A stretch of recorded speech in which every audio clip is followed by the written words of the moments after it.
Our first speaker this morning is Dr. David Slaughter. Dr. Slaughter is well known to the AgTech aficionados. He's a professor in the Biological Agricultural Engineering Department at UC Davis, and he's the director of the Smart Farm Initiative at UC Davis. He's the winner of the 2019 ASABE Gold Medal for Meritorious Engineering Achievement in Agriculture. Wow. He received his PhD at University of Florida, another Florida, and is a fellow of the American Society of Agricultural and Biological Engineers. Dr. Slaughter.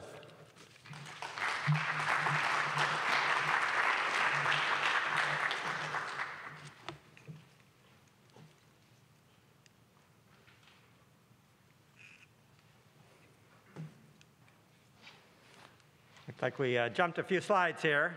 Well, thank you, Jim. I appreciate the opportunity to be here. I feel really Hawaiian now here with this lei, and I'm very excited to be talking to you about the future of farming. Providing food security for the world's growing population is one of society's grand challenges. Our population is currently approaching 8 billion, and the modeling shows that in the next 28 years, we'll be at about 10 billion people. Population growth is expected then to severely challenge our food production system.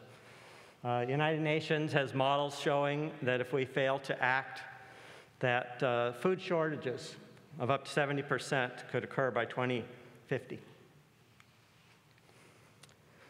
So we live in a time when we need more than ever for our food production system to be as productive as possible. Some data showing 28% of the population is currently food insecure. And as the previous presenter mentioned, the most severe areas, of course, are in parts of Asia and Africa. But food security is also a local issue. So food security is to have each and every day sufficient food to live a healthy and active life. So some California statistics, the food insecurity rate in California is 20%. And this has gone up quite a bit during the pandemic. So prior to the pandemic, it was about 5% lower. But that's 8 million people in California, of all places. And it's even worse in segments of the population. So the food insecurity rate in children is 25%. And really harrowing is this statistic. In the summer, when the school lunch program is not available, the food insecurity rate is 85%. 17 of 20 low-income students are hungry sometimes in the summer. No family should have to choose between paying rent and buying groceries. No senior should have to choose between buying food and medicine. A parent shouldn't have to skip a meal to feed a child. Hunger is obviously a very complex issue, lots of aspects. Agriculture's role is to be sure that we have the opportunity to meet this growing demand. We need to create a sustainable food production system that can feed 10 billion people. And to do this, it faces a number of scientific issues and challenges. We must find new ways to protect plants and animals from new pests, pathogens, and invasive species. We must find more efficient ways of using resources to produce food. If you've been following the drought in the western part of the mainland and the Lake Powell and Mead, the water levels are dropping below the intake points. Water in the west is going to be a really critical issue, as they talked about in Hawaii with the distribution issues. We must find better ways of producing food in harmony with nature. And we must develop new breeds of plants and methods of animal care that allow them not only to survive, but to thrive in the climate of the future. So we had a lot of nice talks yesterday about breeding for climate change, and that is spot on. So Smart Farm is a shared vision to address these challenges. It was first envisioned at the birth of the personal computer. Few would have imagined then that each one of us would hold in our pocket a computer 1,000,000 times more powerful than the computer used to put a man on the moon. Smart Farm's vision is that smart technologies, and you're going to hear about some of them today, will enable a grand trade, a trade of knowledge for effort, where the intimate knowledge of each individual, the needs of each individual, can be used to farm or ranch at a commercial scale, with the same intimate personal care you might give to plants and animals in a backyard garden. These colorful diagrams are symbols of things that are important in a farm. So this is a center pivot agricultural farm. And each of the circles represents something important. So it might be fertility. So we talked about nitrogen and phosphorus yesterday. It could be micronutrients. It could be elevation, soil texture, and so forth. They tend to be updated fairly infrequently, once a year, so yield maps are often done on an annual basis if you have an annual crop. And the spatial resolution is typically quite coarse. So on the diagram on the far right, if you combine 3 of those red rectangles, that would be about the size of a football field. New technologies are going to allow sensing and greater information on a much higher resolution, both in terms of time and spatial resolution. So we'll be able to scan fields weekly, even daily, and I think as mentioned yesterday, on a plant-by-plant or animal-by-animal basis. This is some interesting work. Professor Christian Nansen is an entomologist at UC Davis. We talked, I think, with the breeding talk about thermal camera on a drone yesterday. This has a camera system, but he's also developing a delivery system and actually delivering beneficial insects. I think we had talked about some of this, the work that's being done here for other things. And so this is kind of an interesting use of technology, both in terms of gathering information, but also taking action. And it's going to be able to be done much more individually than it has been done in the past. The farm of the future must take a holistic approach to find innovative solutions and create opportunity, economic security for individual workers, family farms, as well as corporate farms. And it has to be very broadly looking at technology. So I was very happy about all the talk about the critical role that breeding is going to play.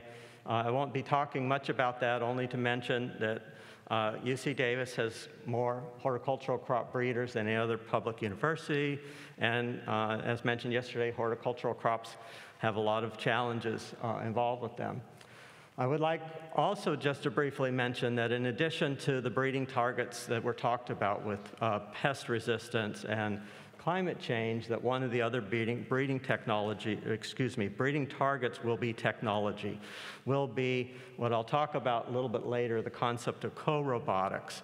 And so breeding programs that will enable, facilitate technology are going to be, so the breeders are going to have even more work because we're going to be adding more things. But workforce transformation is also a really key element here. I looked at some statistics. The average age of a person in the United States is 38. The average age of a farmer is 57. And so how do we get young people into farming is going to be a key issue. And how do we make sure that as agriculture transforms, that all segments of agriculture benefit? So I'm going to talk about some examples. We don't have a lot of time, and so won't have maybe to cover your favorite topic, ag tech. This cow is wearing a smart collar. You can think of it as a Fitbit for a cow. So this is technology that currently available to measure things like pulse rate, body temperature, but there's a lot of work going on to add the ability to measure posture. There's even a company, a startup working on face recognition for cows. So there's a lot of technology going on here. This is a dietary intake monitoring system. So each of these are individual stations. As the cows come in wearing these identification tags, the machine recognizes the individual animal. We know that as we start to feel poorly, that one of the first things that changes is our appetite and posture. And so these stations are useful. This is Cassandra Tucker's work at UC Davis of being able to monitor exactly how much each animal is eating at any one time. And if you're measuring that in posture, you might sense the ability, that early warning to give some additional care to an animal. And she's doing additional studies that's able to monitor dietary content.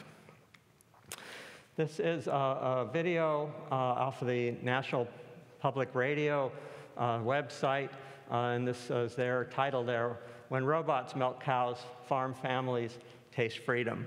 And it was an interesting article. You can search for that title and look up the entire story. But it was about a family, a small dairy in Michigan.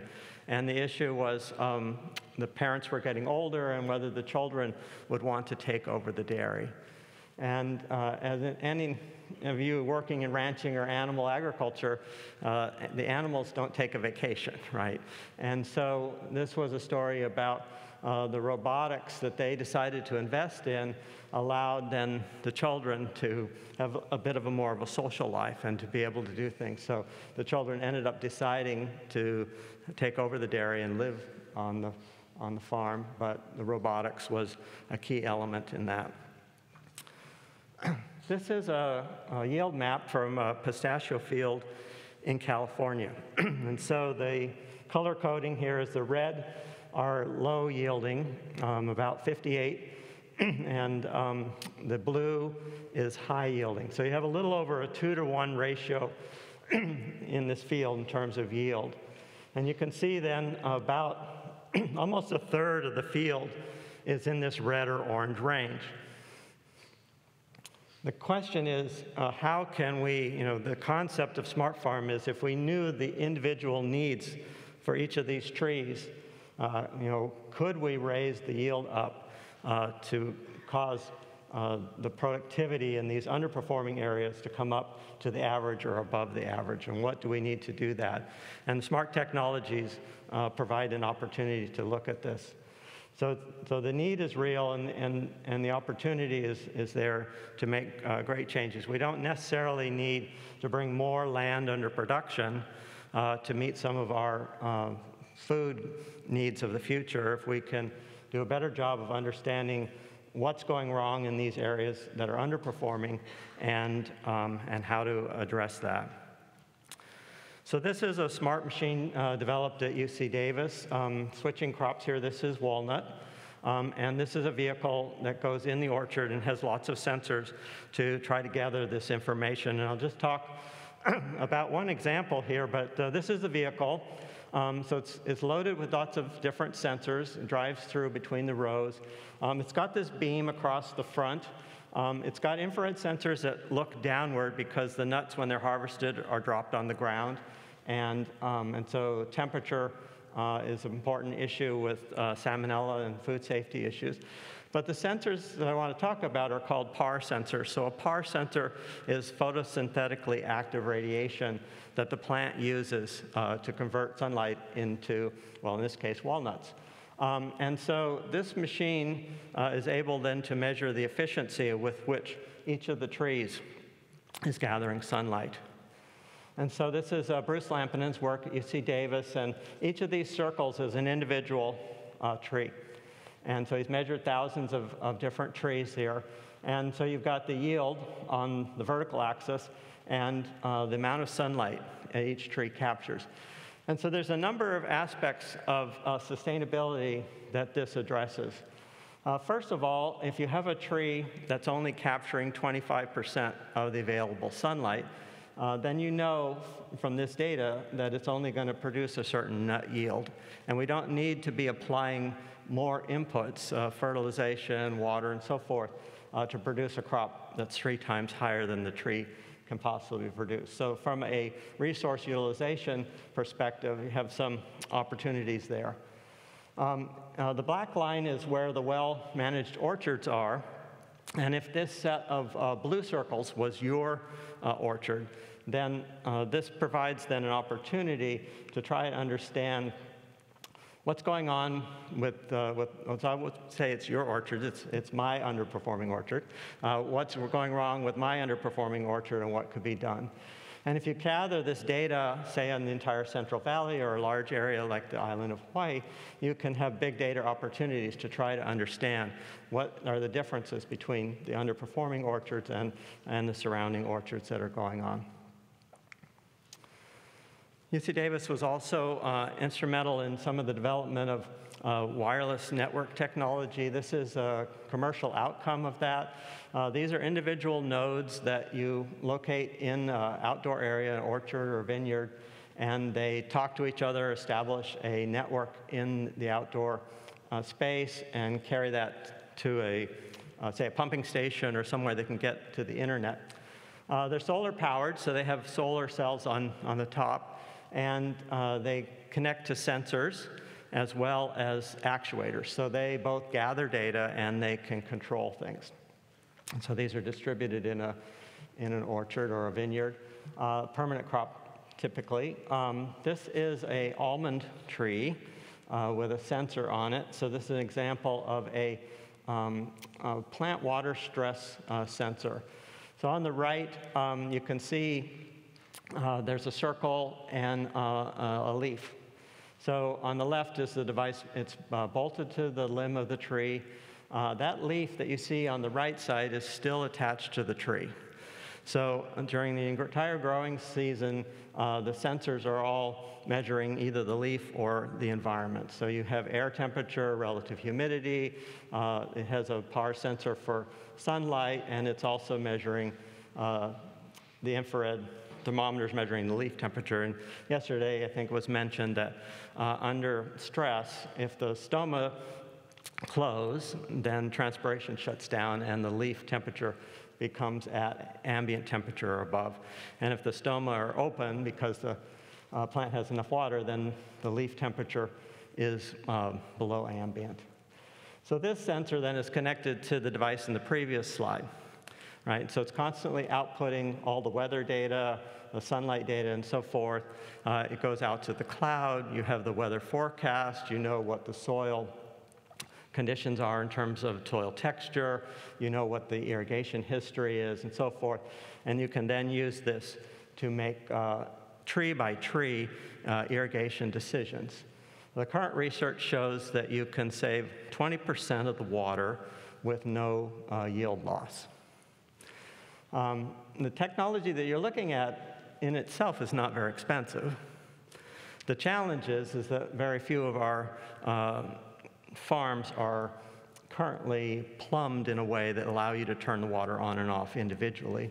So it's one of the things that if you're thinking about farming in the future, you may be wanting to think about this idea of individual care and how you might want to do that. So it's probably not economical at this point to do farm by farm smart irrigation, plant by plant. There might be a row by row or block. It would make sense if you have uneven topography to think about that a little bit, and soil texture issues. All right, so we are in the era of farm labor scarcity, and it's impacting all kinds of industries across the United States in terms of labor availability, and agriculture is not immune to that. But unlike many other industrial automation targets, agriculture is an uncontrolled environment. We have very irregular terrain, and it can be very hazardous. This is an individual doing invasive weed control, the California coast. This is an example of a tragedy where someone had a rollover accident. It's obviously very dusty. And so the working environment is very challenging and can be very hard on the workers. This is a transplanter. These are tomato plants being planted in California. And this transplanter has been instrumented so that as each transplant goes in the soil, the GPS location is recorded. And so this is live all the time, recording every plant. So there's 5,000 tomato plants per acre, or 20,000 lettuce plants per acre. And at the end of planting, you then have a map where you know where each one of them is. They have the latitude and longitude of each and every plant in the field. This is a weeding robot, okay? So up here towards me on the top left, there are yellow arms there, and at the top are pneumatic cylinders, and at the very bottom are 2 red triangles. And the 2 red triangles are, this is what's in the closed or the so-called killing position, are touching. And so in the diagram in the middle, you can see the 2 red triangles. They represent these are miniature hoes, right? They're going to be cutting the roots of the weeds. When I get to the video, you won't get to see these because obviously they're below the soil surface, but you'll see the yellow arms. So remember now we have the GPS location of every tomato plant. And so we're driving to your right, and as we drive along, we get to a GPS location that's in the map. Say, oh, there's supposed to be a tomato plant here. And so the pneumatic cylinders are energized, and the knives will come away and spare the tomato plant. And then as you get past that, they will close back again. So here you see the video.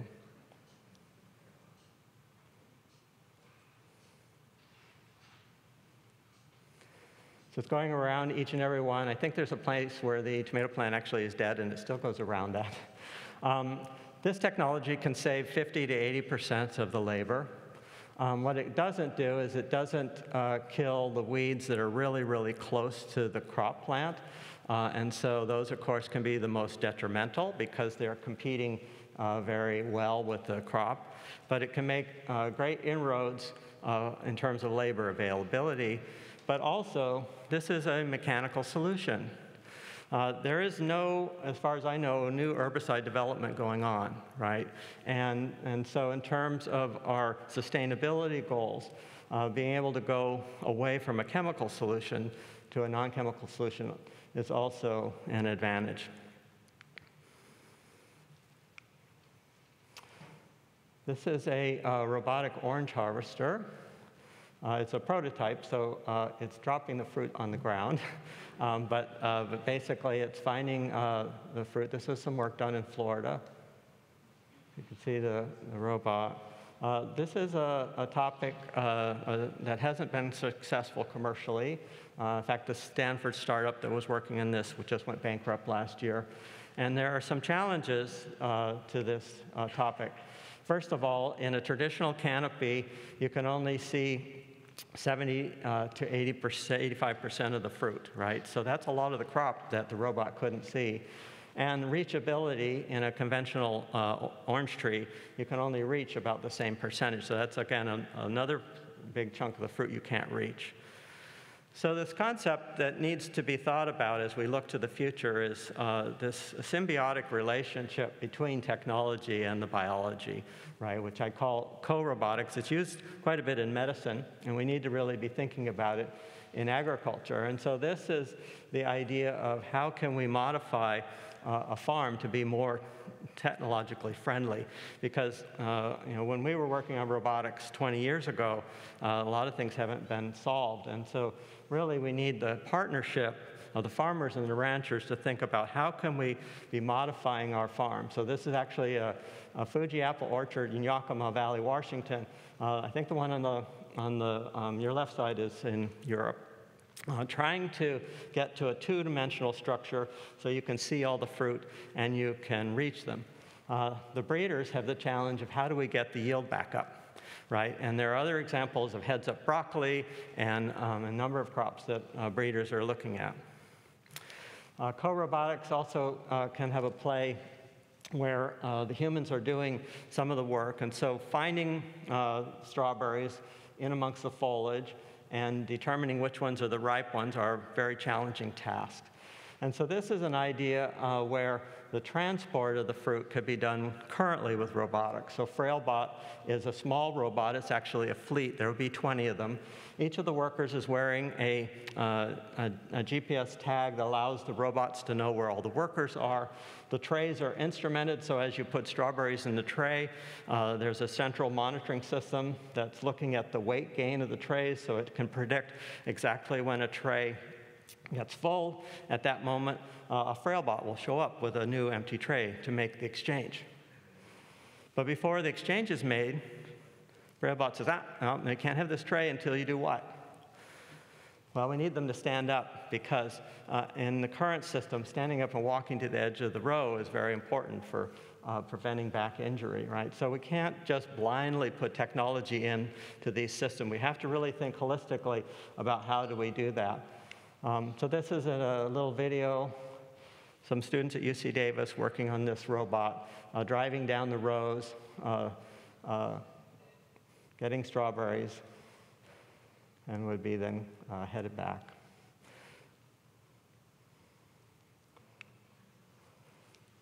The other thing I wanted to mention, I had a hard time deciding, I have so many examples what to put in there, about really where we need to be with all these technologies. So I really think this holistic idea and ergonomics for farm workers is really important. And so this is an example in a nursery application. This is not my video, but just showing movement of pots and spacing them and so forth. And then the idea of using robots to do that.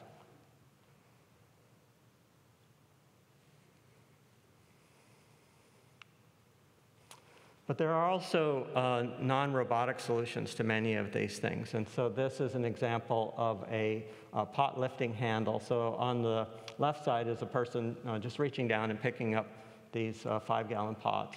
And on the far right then is this mechanical aid. And the mechanical aid then allows the person, so they're almost at a 90-degree angle at the far left, and they're closer to a 70-degree angle. So by having their back be more close to being vertical, it's much more healthy. And also the grip strength it takes to lift the pot when they just pick up the pot versus a handle that's designed to be held. So there are many ergonomic advantages, and there's many levels of technology that we need to be addressing. So it's not always going to be AI, machine learning, and robots. And we need to be really cognizant of that and trying to be very careful. This was an interesting article done in the New York Times. This is Nissa Scott. She's working at an Amazon warehouse, and she, when you place an order on Amazon, would be the person who would go around the warehouse and pick out what you ordered and package it. And she is now a robot supervisor, so she's now controlling a robot.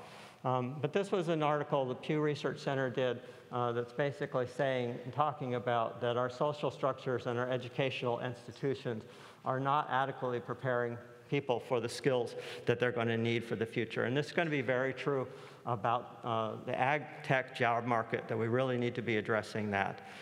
So this is Erin Whalen, UC Davis undergraduate student, and this was her senior project. She's driving this vehicle in a, these are actually peach trees. So these are peach tree seedlings. So in November, they put the peach pits in the ground. And then in the spring, they come up like this. They are then grafted over. They are destined to be almond trees. And every single one of these is sold. Every single one of these for the next 3 years is sold because of the huge demand for almond trees. And that they don't really know how many there are. And so they currently are sending people into the field to count the survivors, the ones that germinate and aren't eaten by crows, to know how many they can graft over and sell. And so her project was to put this digital camera on this vehicle and to be able to drive along and to use machine learning and machine vision to actually do the counting of the plants. We need to engage our young people in this technology space and get them excited about agriculture. So UC Davis, one of our new courses is a UAV course, teaching students how to operate, make flight plans, collect agricultural data. This is a freshman level course that we're introducing at UC Davis. We also have one using SCADA system, which are network connected systems, so they can get into the winery at UC Davis and see how computers control the winemaking process. There are a lot of really exciting things in biotech and so forth that our students can get involved with. All right, so coming to the end of my talk here, I just want to leave you with this vision for the farm of the future. This was a collaborative project with Professor Ken Giles at UC Davis and Yamaha, and George Kellerman was involved. I noticed he's on one of the panels. And this is a vineyard in California, and one of the applications, of course, is to spray plant protection fungicide. And so with the idea of individuals, the sensing, remote sensing is done to get the idea of the size of the plants and individual needs. And this is a spray vehicle that they created. And I want you to look for the driver. Oh, let's see how we can do this. Can you help me see if you can get that video to play? Click on it. There we go. Thank you. So the location of each and every vine is mapped with GPS. The vehicle could have multiple compounds that it could apply. And as it goes plant by plant, it could adjust the quantity and profile of chemicals. So when we think to the future, we have many opportunities, and I think really exciting things to look at. How can we make agriculture smarter to be able to address the needs of individuals and to address many of our sustainability goals? And I thank you for this opportunity to make this presentation.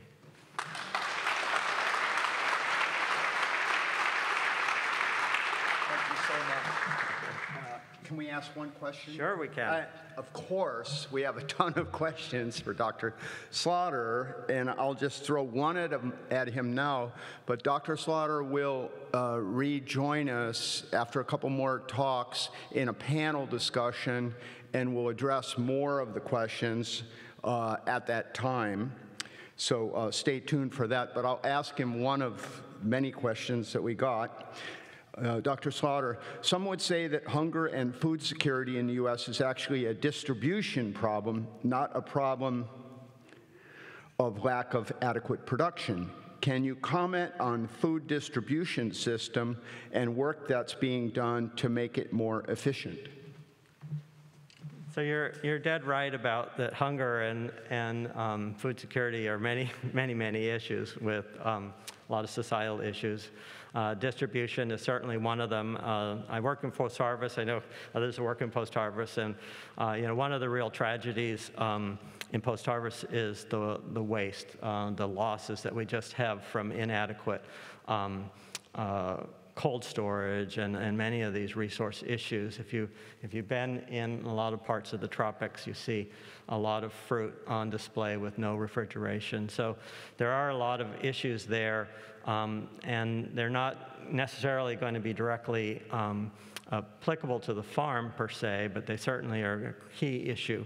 So I think in terms of post-harvest technologies and trying to figure out how we can get better shelf life, and then looking at, as the mayor had talked about, other issues with jobs and housing and so forth. And I think that's also where appropriate technology is going to come in. So I don't have a magic answer to that other than to acknowledge the fact that, yes, distribution and a number of things are key to solving world hunger. But the food production in those areas has to increase. So in some parts of the United States, we might not see distribution or a supply issue. But in parts of Africa and Asia, we're going to see that. And the other aspect is that how is technology going to get there, which kind of is a hidden question, is there's going to have to be other models for how we distribute technology. And one of the models we see coming out is the service model rather than the purchase model.